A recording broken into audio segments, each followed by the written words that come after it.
स्वामी विवेकानंद को जानने के लिए हमें उनके जन्म के काफी समय पहले जन्मे एक और दिव्य महामान के बारे में जानना आवश्यक है। उन दिव्य महामानव का नाम था श्री रामकृष्ण। यही श्री रामकृष्ण आगे चलकर श्री रामकृष्ण परमहंस के नाम से प्रसिद्ध हुए। इन्हीं रामकृष्ण परमहंस ने नरेंद्र नाथ दत्त को दीक्षा देकर स्वामी विवेकानंद बनाया था। श्री रामकृष्ण का जन्म सन 1836 ईस्वी में बंगाल के हुगली जिले के कामारपुकुर नामक गांव में हुआ था। ये एक ब्राह्मण परिवार में जन्मे थे। उनकी शिक्षा किसी स्कूल कॉलेज में नहीं हुई थी। जब वे 15-16 वर्ष के हुए तो उन्होंने कलकत्ता के पास दक्षिणेश्वर के काली मंदिर में पुजारी के रूप में कार्य शुरू किया। शिक्षा न होते हुए भी उनमें भक्ति की कमी नहीं थी। वे मन लगाकर माँ काली की मूर्ति की पूजा करते थे। वे उसी भाव से पूजा करते थे जैसे कोई सचमुच की माँ को प्यार करता हो, परंतु उन्हें बहुत दुख होता था क्योंकि उनकी माँ उन्हें दर्शन नहीं देती थी। वे और मन लगाकर पूजा करते परंतु दर्शन फिर भी न होते। आखिर हारकर हर दिन पूजा के समय वे रो रो कर प्रार्थना करने लगे और एक ही रट उनकी प्रार्थना में होती, माँ मुझे दर्शन दो, दर्शन दो।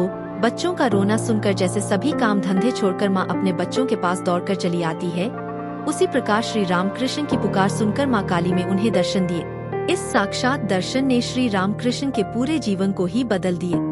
वे सभी प्राणियों में माँ काली के दर्शन करने लगे और तब से ही उनकी अपूर्व साधना और एक दिव्य जीवन की शुरुआत हुई। विभिन्न धर्म में जो साधनाएं बताई गई है, श्री रामकृष्ण ने एक एक करके सभी का अभ्यास किया और अंत में इस नतीजे पर पहुँचे कि सभी धर्म सत्य है।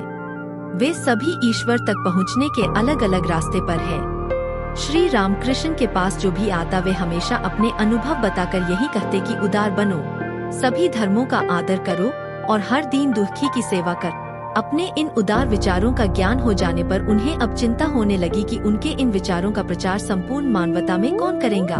यही सोचते सोचते वे गंभीर व ध्यान में मग्न रहने लगे। एक दिन जब वे इसी तरह ध्यान में लीन थे तो वे मन से एक दिव्य लोक में पहुंच गए। वहां उन्होंने देखा कि बहुत से तेजस्वी ऋषि मुनि उस लोक में तपस्या कर रहे हैं और रामकृष्ण स्वयं एक बालक के रूप में वहां घूम रहे हैं।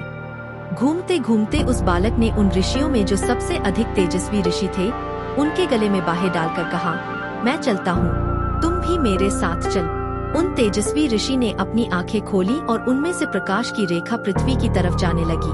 बाद में श्री रामकृष्ण परमहंस इस घटना के बारे में कहा करते थे, उसी दिन जब मैंने यह देखा था, मैं समझ गया था कि नरेंद्र का जन्म पृथ्वी पर हो गया है।